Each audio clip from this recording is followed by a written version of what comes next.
பிரியோஷ் bread இது வந்து ஒரு ஃப்ரெஞ்ச் பிரெட். பால், முட்டை இதெல்லாம் போட்டு சாஃப்டாக இருக்கும், ஸ்வீட்டாக இருக்கும் இந்த பிரெட். இது நார்மல் பிரெட் மாதிரி பேக் பண்ணலாம். ஆனால் நான் இன்றைக்கி பிரெட் மாதிரி போட்டு பேக் பண்ணியிருக்கேன். ஈஸ்ட் ஆக்டிவேட் பண்ணுறதுக்கு பால் வந்து கை பொறுக்கிற சூட்டில் தான் இருக்கணும். சீனி அப்புறம் ஈஸ்ட் வந்து சீனியை சாப்பிட்டு தான் வளரும். இது மூணையும் போட்டு நல்லா மிக்ஸ் பண்ணி ஒரு 30 மினிட்ஸ் ப்ரூஃப் ஆகிறதுக்காக வச்சிடலாம். மீன்வேல் இந்த ரெசிபிக்கு எக் ரொம்ப இம்பார்ட்டண்ட். அதனால நான் முட்டை வந்து உடச்சி அது நல்லா கலந்து வச்சுக்கிறேன். இதோட மெஷர்மெண்ட்ஸ் நான் டிஸ்கிரிப்ஷன் பாக்ஸில் கொடுக்குறேன்.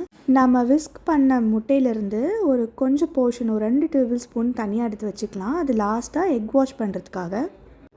ஒரு மிக்சிங் பவுலில் மைதா எடுத்துக்கலாம். என்கிட்ட மைதா இல்லாதனால நான் கோதுமை மாவில் தான் பண்ணுறேன். நம்ம வச்ச ஈஸ்ட் நல்லா ஆக்டிவேட் ஆகிடுச்சு. இப்போ கோதுமை மாவு கூட சீனி, முட்டை, நம்ம ஆக்டிவேட் பண்ண ஈஸ்ட் மிக்சர், அப்புறம் கொஞ்சமாக சால்ட் எல்லாத்தையும் போட்டு நல்லா மிக்ஸ் பண்ணிக்கணும். இந்த இடத்துல ஸ்டாண்ட் மிக்சர் இருந்தால் அது நம்ம அதில் பண்ணலாம். ஆனால் என்கிட்ட இல்லாதனால நான் கையிலே தான் நீட் பண்ணுறேன். கையில் பண்ணால் கொஞ்சம் பேஷன்ஸ் தேவை, கொஞ்சம் டைம் எடுக்கும்.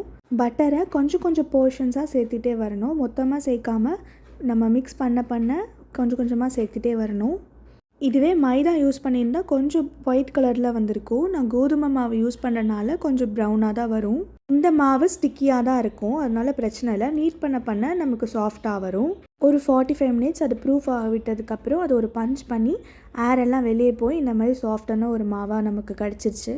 விண்டோ பெயின் டெஸ்ட்டை பாஸ் பண்ணதுக்கப்புறம் அதை வந்து ஒரு 3 போர்ஷன்ஸை நம்ம பிரித்து வச்சுக்கலாம் பிரெட் போடுறதுக்காக. அந்த 3 போர்ஷனையும் இந்த மாதிரி சடை போடுற மாதிரி போட்டுக்கணும்.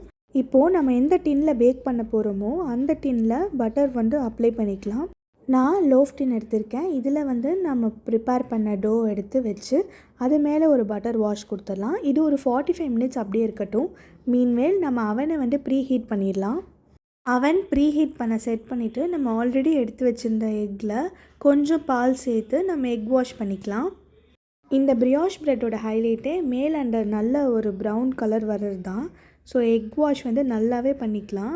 170 டிகிரி செல்சியஸில் அவன் செட் பண்ணிவிட்டு ஒரு 30 to 35 மினிட்ஸ் வந்து நம்ம இதை பேக் பண்ணிக்கலாம். எனக்கு கரெக்டாக 35 மினிட்ஸ் ஆச்சு. எவ்ரி 10 மினிட்ஸ்க்கு ஒரு சின்ன சின்ன கிளிப்பிங்ஸ் ஆட் பண்ணியிருக்கேன், அது ரைஸ் ஆகிறது. ஆஃப்டர் 35 மினிட்ஸ் ஒரு கோல்டன் ப்ரௌன் கலர் எங்களுக்கும் வந்துடுச்சு. ஸோ அதை வெளியே எடுத்து கூல் டவுன் பண்ணிவிட்டு அப்புறமா டீமோல் பண்ணலாம். இது பேக் ஆகும்போது நம்ம வீடே ஃபுல்லாக பேக்கரி ஸ்மெல் வரும். எக்கும் பட்டரும் சேர்ந்து நல்லா நீட் பண்ணனால ப்ரெட்டு நல்லாவே சாஃப்டாக வந்துருந்துச்சு.